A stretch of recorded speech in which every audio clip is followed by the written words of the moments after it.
Hey, welcome back to the Birdcage. My name is avapemilione. I'm a Black and queer writer and the founder and editor-in-chief of a Black and queer literary magazine, and have also for the past few years been witnessing a rise in zines and print media all around the country and actually all around the world, which is making me think a lot about the ways that free speech and media in our country are changing rapidly and where we're going to need to go in order to have access to free, liberated, and reliable news and information. One time, I went to a literary magazine launch party for one of my favorite lit mags right here. It's called Lux. It is a socialist feminist magazine, and the team behind this mag is truly incredible, and I highly recommend you check them out. I went to one of their launch parties, and I was super nervous about it. I was in a really weird space when I went to this party because I had decided that I wanted to get a lot more serious about my writing and about being a journalist, and I had spent the last 4 months sending cold emails and DMs to writers and editors and journalists being like, can I please work with you? Can I please, can you give me a little something?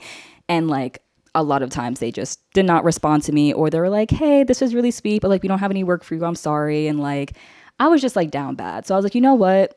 Let me take my introverted ass outside and try to meet some people at this party that's about literature and all the things that I love.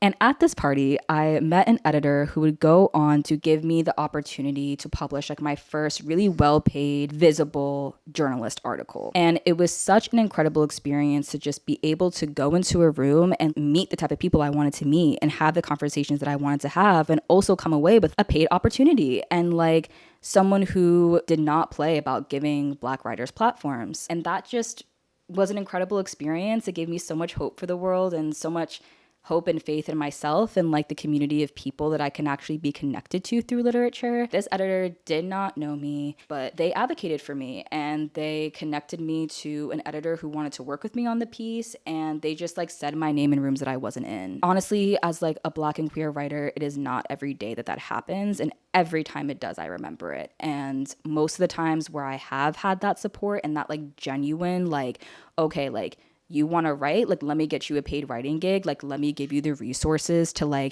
print your own shit and say what you need to say and make a mark in the world. So much of that has come from literary magazines and editors and writers who are involved in the literary magazine space. I've worked in finance, I've worked in film, I've worked in childcare, I've worked in so many different fields. I was a waitress, I was a barista, and truly the community that I've found through literary magazines is unlike any other community that I found, point blank period. Literary magazines benefit from and are interested in cutting edge and provocative work. If you go to the submissions page of any literary magazine, they're going to be send us your boldest, most provocative work. Send us work that challenges meaning and explores memory, and a bunch of these words that low-key sometimes don't even make sense together, but what they're getting at is they want work that challenges, they want work that expands boundaries. And literary magazine editors, a lot of the time, not all the time, but a lot of the time, it's not like a Disney where they're going to be uncomfortable that someone is breaking boundaries or talking about politics. We encourage that. That is what our platforms are for. We are built to catch all the stories that are falling between the cracks, to support emerging and up-and-coming writers, because when we publish a writer that goes on to become well-known and win awards and be successful, we directly benefit from that, because we can say, I published the next Audre Lorde, or I published the next James Baldwin, and, I published the next Ta-Nehisi Coates. Don't play with me. You know what I mean? We are kind of those first landing pads for emerging talent. So we want emerging stories. We want things that have not been explored. We want to be the first person to tell a story, right? Literary magazines are very anti-censorship. We are not getting institutional support. A lot of times we're not getting government funding in the first damn place. So it's yeah, we're working with a lot less resources than Disney or Hulu, but we're also free agents because we don't have stakeholders to please most of the time. And that definitely differs depending on the organizational structure of a literary magazine. But a lot of the mags that I'm talking about are really just grassroots, started by writers and creatives who know that censorship is bad because they're creatives and don't want to put that onto other people. Social media hasn't always been this bad, but it's clearly getting worse. And it's time for us to figure out some alternatives that allow us to still engage with media, to still be social with our media, to still make niches and connections with folks, and magazines and zines are giving us all of that. They even come out like 2, 3, 4 times a year. So you're getting a very updated stream of information, but the journalism is just a bit slower, a bit kinder, a bit more holistic, and a lot less censored. And you actually are supporting writers and artists. When you pay for a literary magazine or you pay to go into a literary magazine launch party, I know it might feel steep, I know it might feel pricey, but you are doing so much more for your community than you will do by spending 5 hours on social media or even paying for a subscription to Hulu or Disney, because all of that money that you spend for literary magazines, it's going to printing costs, it's going to paying writers and creatives, and it's going to sustaining the platforms that will serve as our foundation in the world that follows this one. At all stages of colonialism, one of our greatest tools for resistance has been printmaking, has been putting words on a page, and this has always been happening. Abolition pamphlets played a really big part in raising awareness about the horrors of slavery and eventually leading to policies that would emancipate slaves. This is, I believe, the latest issue of Lesbian Connection, which is the longest running lesbian periodical in the country, and it was created in 1974 because there was not enough media or storytelling about lesbians.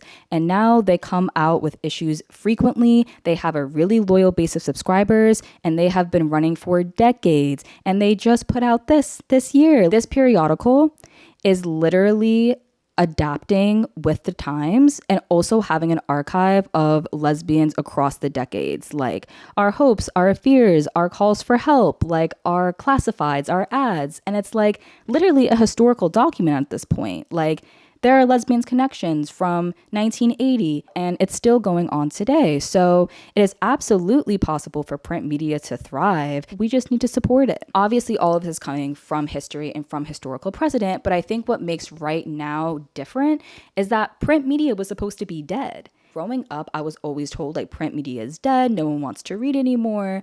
And I also saw the explosion of social media and digital platforms, which seemed to solve all the nitpicky issues of printing and shipping and logistics and like killing trees and all of that, even though they just went on to waste water and hurt the environment even more with AI and social media. But I digress. I actually made a whole other video about that a couple weeks ago if you want to watch it. We have been told that print media is dead, that it's not coming back, and that we should put our trust and our attention and our viewership into the hands of digital platforms.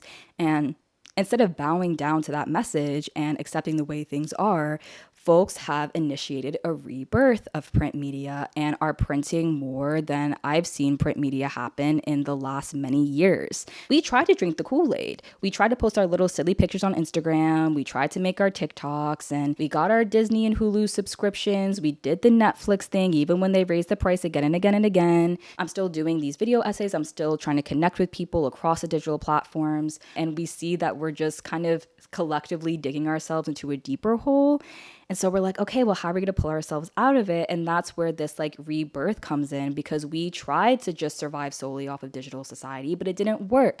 And so now we're going back to the tools of our ancestors, to the tools of the radicals and thinkers and dykes who have come before us, and we are creating something new. The people will always crave the information that is stolen from them, and they will use every means necessary to learn it again for themselves. Even if the information has been lost, even if it's been censored, people are going to get what's theirs. And our ancestors' tools, words on the page, lines in the scripts, that is what will change things. Print media is giving us an alternative and a tangible tool that is backed up by history and gives us a chance to get it back. I think literary magazines and print media can be really intimidating because people are not used to it, and we're used to having like our echo chamber at our fingertips. And so I think when we're like transitioning to like a mixture of print and digital media and social media, I think people can feel a little bit out of their element because they're like, well, I follow my favorite creators on social media. I have my little niche. I have my things that I like. And I just don't want to start all over and like read a literary magazine that like I don't really align with, or like just, you know, read some shit that I'm not into. Like that's not going to make it fun, which I totally understand. I felt a similar trepidation when I started like trying to read more literary magazines and get more into them. I think it could be hard to like find your niche within the print media space, but I absolutely promise you that your niche is out there, because literary magazines thrive off of niches. They thrive off of having like a cutting edge or something that sets them apart from the rest of the scene, right? And like every literary magazine will have a focus.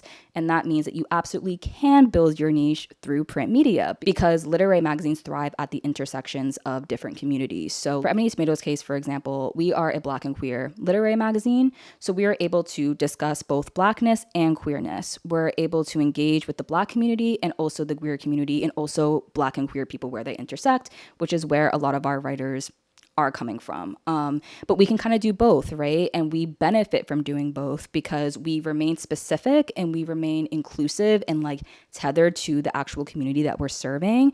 But we also have like a pretty wide reach in the people who would be interested in our work. We're able to engage with writers who are like straight Black moms, like in their 40s or 50s, like working in finance, just like holding down their families. But we're also able to engage with work from Gen Z, Black and queer and trans writers who are creating like very different types of work, but also like still so rigorous and still so interesting. And it's really nice to just be able to tap into so many communities while also like really remaining in the breadth of what it means to be a Black publication. And so that's just like my personal experience. But even if you're not interested in any of those things, there is a literary magazine meant for you. I'm going to list some of my favorite literary magazines that have really interesting niches. If you don't think there's a literary magazine out there for you, I urge you to watch on to the end of this video because I think that I can prove you wrong.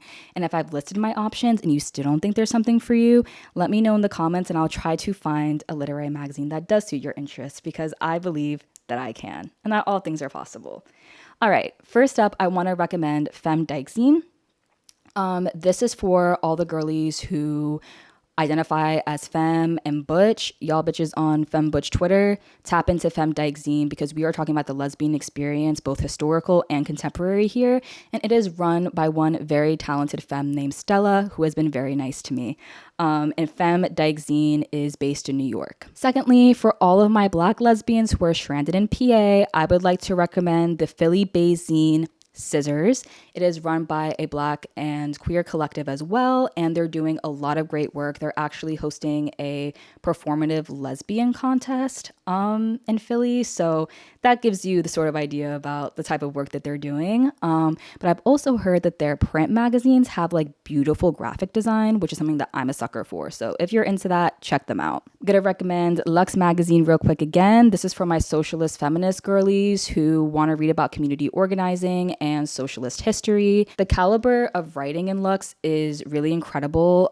They've actually published some very famous authors such as Sarah Thankay Matthews, and they host amazing launch parties. Whenever there's a Lux Magazine launch party, I try to haul my ass out there and go. So if you're into film, media, and exhibitions, I would definitely recommend Gut Instinct Media. They're LA based and they are a wonderful collective of writers who talk about media in really refreshing ways. And I've also written for them, and their editor-in-chief, Natalie, is absolutely incredible and just a very kind person, has been very supportive of me. So I would definitely check them out. And they're also like in a cool niche is like writing specifically about like media and like cool exhibitions in LA and also the greater country. So I'd recommend them. If you're interested in migration across Europe and immigration stories and cutting edge tales about what it means to be moving across fake borders in this fascist society, I would highly recommend Subverzine. I met the creators of Subverzine at a club in Prague, and they were just an incredible group of people. They are a collective of POC and Latine writers and activists who are offering these zines, I'm pretty sure free of charge at community spaces in Prague to raise awareness about issues around immigration and deportation and just what it means to survive when you are actively being pushed out by fascist governments.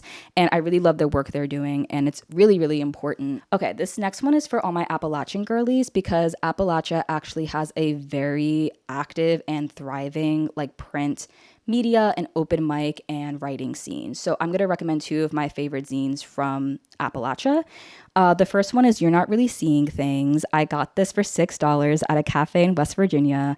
And it's just like an incredible magazine, they talk a lot about Appalachian creators and influencers and like do like really cool in-depth interviews with them, and basically just focus on supporting and uplifting Appalachian voices. And my other favorite zine coming out of Appalachia right now is called Southern Gothic Futurist, and it's run by this man I met at an open mic in Virginia. He's a writer, he has a Patreon, and he also does a lot of community organizing and speaking in the Appalachian area. And he just got up on stage and just told such a good and surreal and funny story.